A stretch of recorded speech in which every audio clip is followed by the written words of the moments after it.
बिहार के आंकड़े हमको दिखाने चाहिए। बिहार में 40 लोकसभा सीटें हैं, 5 चुनावों की हम बात कर रहे हैं, 99 से लेकर 2019 तक के।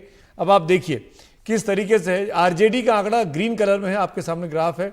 6 सीट पे थी 1999 में, 2019 के चुनाव आते आते 0 पे आ गई थी। आरजेडी पहले अकेले लड़ती रही, उसके बाद फिर कांग्रेस के साथ गठबंधन में लड़ी, और अभी स्थिति यही कि वो 0 सीट पर है। जेडीयू पहले ये अलग लड़ते थे, जेडीयू की सीटें भी हमको दिखा देनी चाहिए। जेडीयू ने 18 से शुरू किया, फिर नीचे गई 6 पे आई, फिर ऊपर गई 20 पे आई, फिर नीचे गई 2 पे गई, फिर 19 के चुनाव में 16 सीटें जीते। तो जेडीयू के पास आज की तारीख में 17 सीटें लड़कर 16 लोकसभा के सांसद हैं।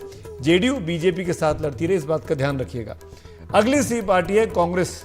कांग्रेस पिछली बार गठबंधन में आरजेडी के साथ लड़ी है। कांग्रेस नीले रंग में आपके सामने है, 4 से 6 पे गई, 3, 2 और पिछली बार 1 सीट आई। यानी कांग्रेस के पास एकमात्र सांसद है आज की तारीख में। अब मयंक जी हमको बताएंगे इस मैथ्स के मुताबिक, इस 5 चुनावों के इतिहास के मुताबिक क्या कह रहा है, कितनी कितनी सीटें इन तीनों पार्टियों के बीच बंटने वाली हैं 40 में से। जैसा सारा डेटा पॉइंट इंडिकेट कर रहा था महाराष्ट्र के लिए कि शिवसेना सबसे बड़ा प्लेयर होगा, यहाँ सारे डेटा पॉइंट्स इंडिकेट कर रहे हैं कि आरजेडी सबसे बड़ी पार्टी।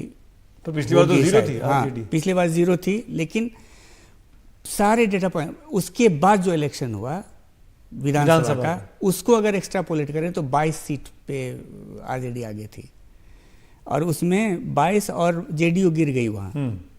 कांग्रेस का भी पोजीशन खराब है। तो आरजेडी 0 पे थी, लेकिन 18 सीट पे नंबर 2 थी।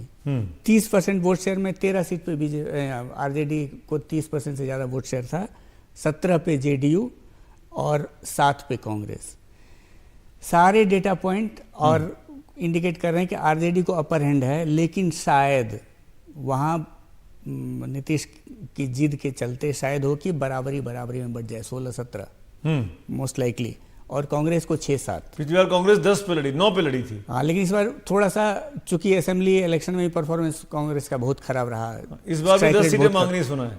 10 सीट मांग रही है, लेकिन 10 सीट मिलेगा। क्या हैसियत है कांग्रेस की, कितनी मिलनी चाहिए? 10 सीट इसीलिए मिली थी कि आरजेडी सबसे बड़ा गठबंधन का पार्टनर था, कांग्रेस थी और लेफ्ट पार्टी छोटे प्लेयर थे।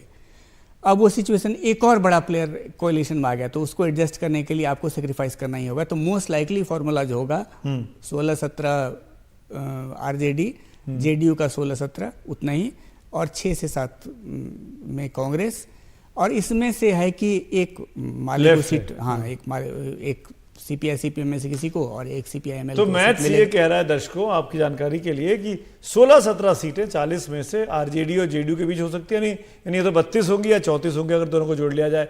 बची हुई जो सीटें हैं वो कांग्रेस और लेफ्ट के बीच आपस में बटेंगी। इस तरह की खबरें एनडीटीवी इंडिया लगातार आपको दिखाता रहा है, बताता रहा है।